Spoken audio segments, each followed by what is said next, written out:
Hello and welcome to the IDEMS podcast. I'm Lily Clements, a data scientist, and I'm here with David Stern, a founding director of IDEMS. Hi, David. Hi, Lily. We're continuing our few episodes around ICOTS, the International Conference on Teaching Statistics. Yes, absolutely. So as we said in the last episode, we attended ICOTS and we did our last episode talking about some of the tension and something that you feel has been there through many ICOTS that you've been to and has been a tension in that community for a long time. But this episode, I thought we could discuss one of the things that came up this time at ICOTS, which is very new. So I've heard. So this was my first ICOTS, but given that ChatGPT was, well, I don't know what word I want for it, but that kind of initial boom of everyone using it was around October 2022, I think. At least it was just under 4 years ago, so just under the last ICOTS. And the impact on the event was immense. There was not a time period where there wasn't a talk on AI happening.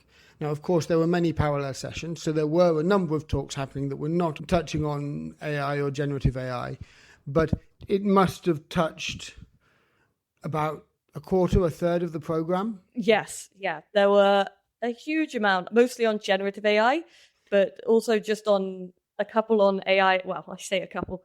Also, a handful of them were on AI in general, but definitely generative AI, which I'm sure is something that a lot of teaching communities are discussing at the moment. Yeah.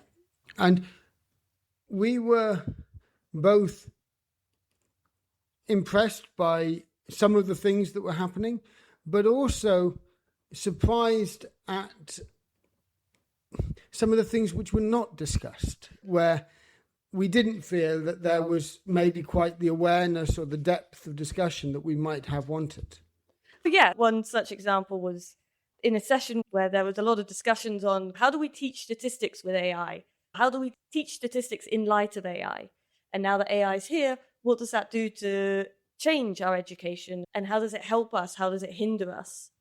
And one thing that struck me there that wasn't commented on, despite that this was a panel discussion, so there was opportunity to, I would feel, is that it was a very passive viewpoint of how AI can help us and hinder us rather than what we should be doing in this age.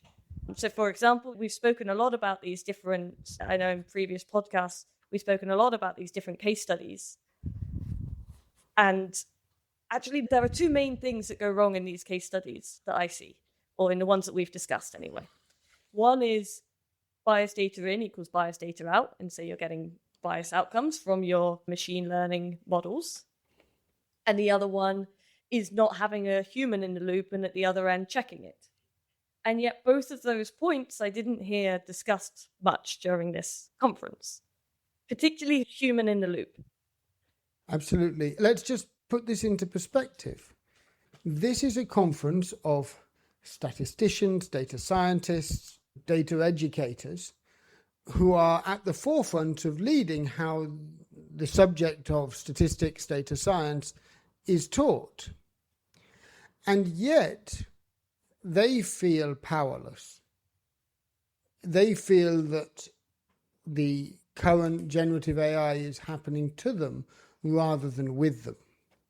And I found that rather surprising.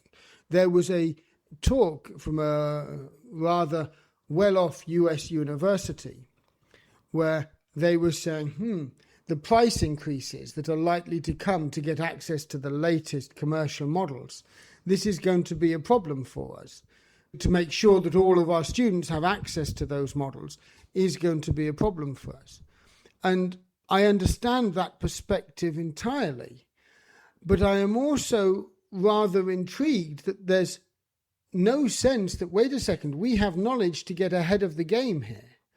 Everybody's talking about it as if they're playing catch up, as if we're just consumers of this technology. Whereas a lot of what we've discussed and a lot of what we believe is that actually this technology is something where we can get deeply engaged in how it is built, in the choices that are being made, in how humans are in the loop, in how we control data which is used.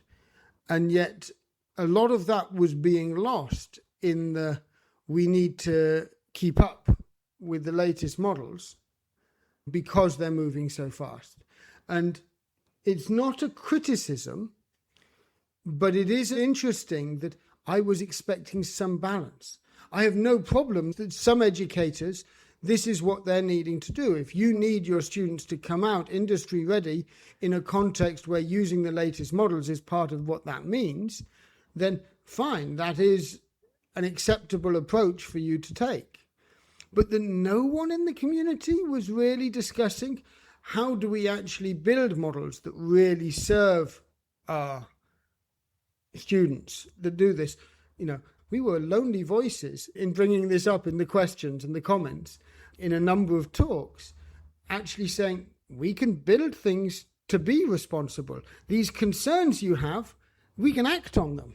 We can actually make decisions on this. We're not just having to take the models as they come.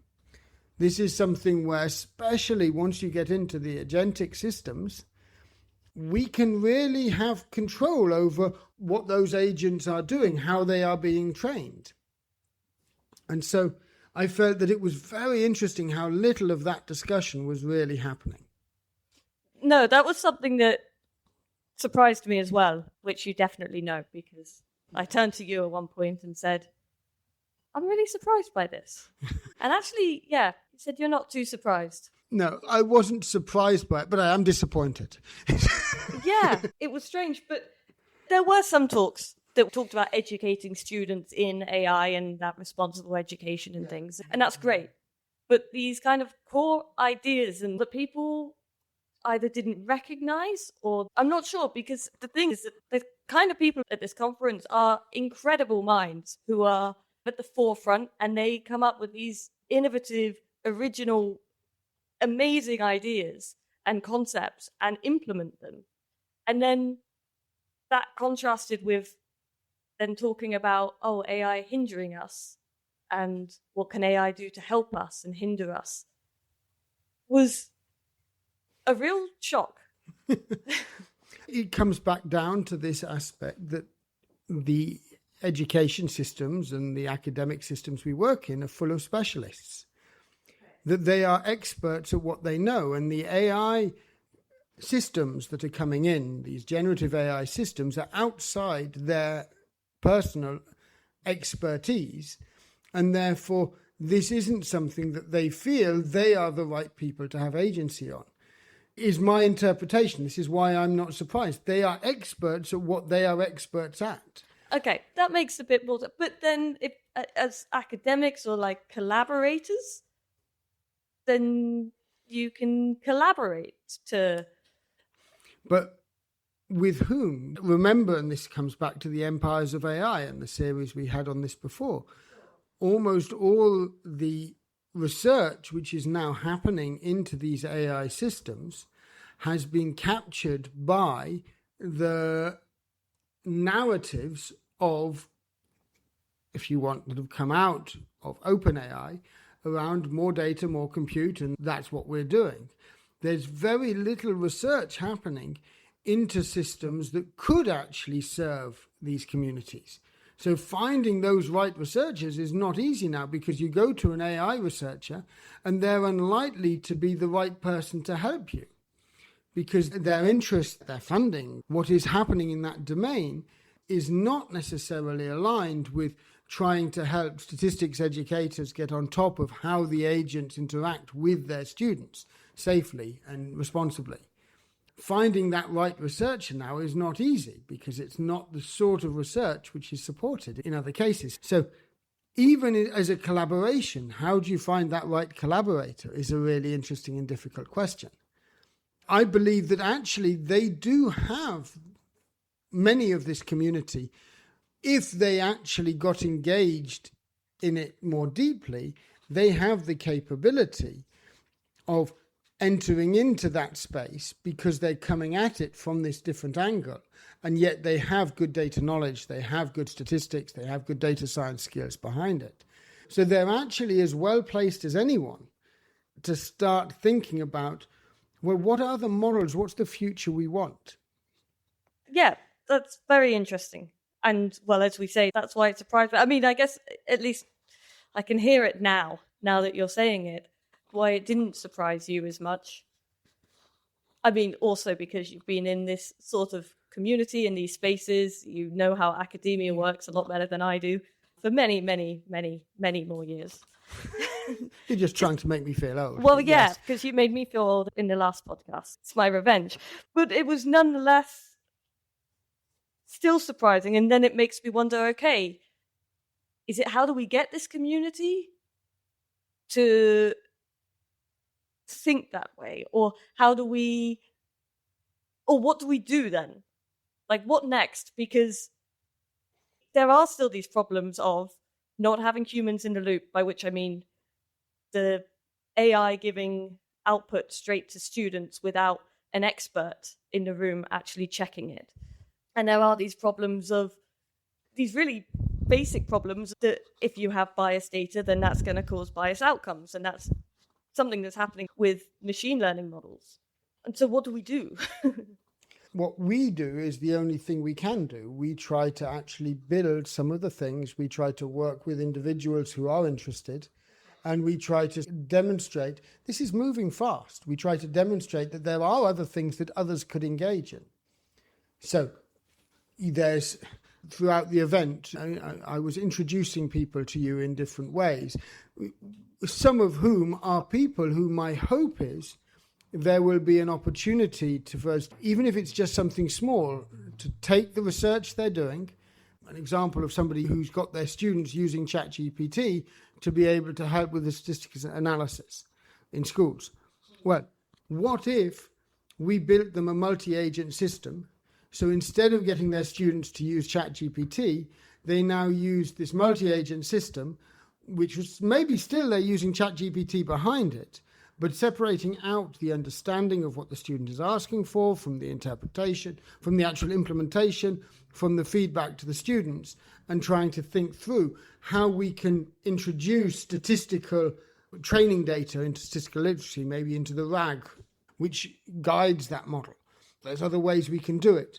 We can't spend a long time on this because we don't have the contract to do it, but we can spend a small time just showing how without much work they could be taking control of not the whole process, not the whole models, but an element of it and an element of what their students are interacting with. This isn't something where you just need to accept that them interacting directly without any intervention from us as educators is going to be the best way. We should be able to insert value by putting ourselves in the loop somewhere in certain ways. And that's what I think we can help them to see, that there's a possibility to do, and then allow them to be going away with that, investigating it, seeing it, building on what we've done. So leading by example is what I think we could try and do, creating these examples that others could then try and build from. That's basically it. That's what I see, and this is part of the role that we can play in this community. Yeah, okay. So I guess what we're laying out here is things I'll be working on for the next few years. I suppose my issue is my lack of patience. Yeah, these things are happening so fast. Things need to change fast as well, but at the same time, we need to recognize where we have influence at the moment and where we don't. Yeah, and I suppose as an organization that isn't part of a university, we have influence in different ways. Some of them in ways that make it easier, and some of them not. Exactly. I mean, we at the moment can't simply implement. This is what I used to do.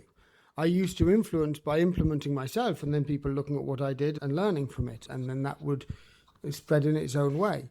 Whereas right now, we don't do that direct teaching, so we can't simply do it. We need to work with partners to do it, which has its own advantages. So we need to lean into what we can do. We can spend time on things that others can't, but we have other limitations at this point in time.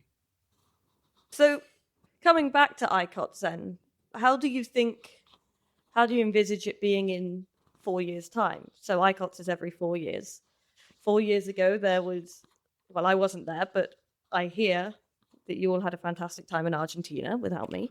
I wasn't there either. This was actually still, if you think about 4 years ago, this was the tail end of COVID. I was still in the wonderful state of not traveling much. I didn't travel and I wasn't there. I felt a little guilty about that because actually the main organizer is somebody I've known for years, and it was a big deal for her and she did wonderfully organizing it. And I would have liked to be there to support her, but COVID, that tail end of COVID, not traveling was a higher priority for me. Okay, and that makes me feel less jealous that I missed it. So thank you for not traveling 4 years ago. But I assume that, well, whether you attended it remotely or just had an eye over what was being discussed, I think it's a fair guess that there was a lot less discussions on LLMs.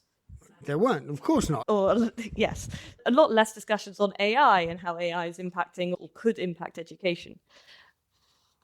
And then at this one, there was a lot of discussions on AI and AI impacting education.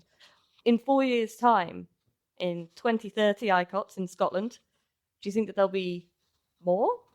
Do you think it will plateau or fewer discussions on it? Of course, the speed at which change is happening means any prediction I put now is to be taken with utmost skepticism.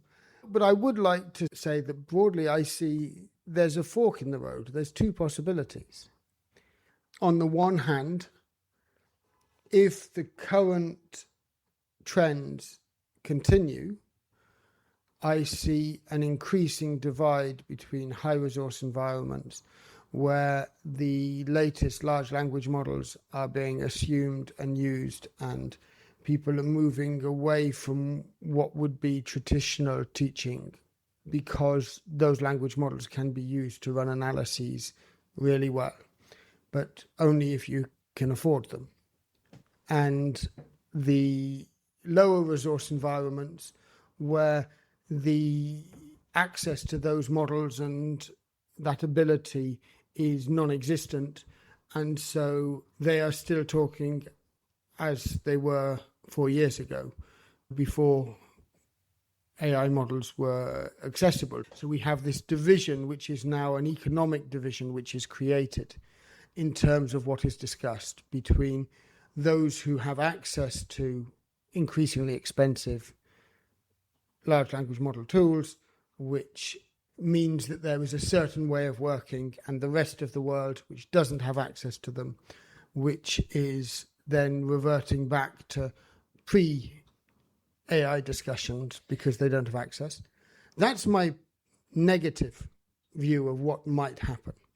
Before you go to your positive, which I hope you have, before you go to your positive, on your negative, you talk about high resource and low resource there, but I think even within high resource, still having some fragmentations in there, and even within low resource, but by which I mean, how expensive are these models going to get? And so will it become something that if you can buy a better model and that can do your assignment for you in a different way versus a worse model, though to be fair, the worst models at the moment are still pretty good. So this is maybe getting to the positive. So high resource and low resource might exist within countries, they might exist within contexts and so on, as well as across contexts.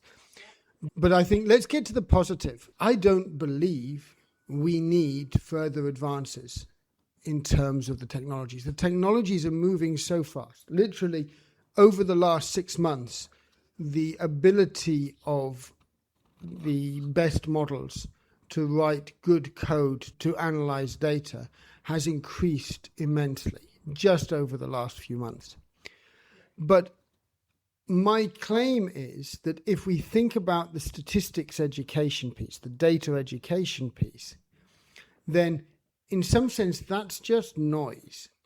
What we really need already exists. Large language models can transform the statistics education based on what is now available, I think, as small language models, free, open source language models which don't consume large amounts of energy, but are used for specialist tasks.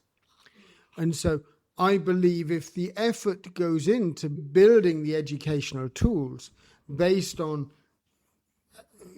small language model technology or large language model technologies, which could then be replaced by small language model technology, I think that there is a good chance we could get to real educational improvements that could be for everyone and that could be accessible to everyone and could be cheap and could be really transforming the education systems and the actual working systems as well.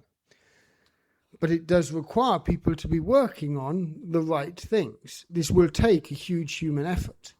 And so focusing attention on the efforts to build systems and education systems around this, that's the challenge that I really see. But if it was successful, then my hope is in 4 years' time, yes, AI and the impact of AI on data education will be at the forefront of everybody's minds. It will be transforming education in high-resource environments and low-resource environments. It'll be something which is potentially even, dare I say it, almost an equalizer across these, rather than dividing and creating more divisions.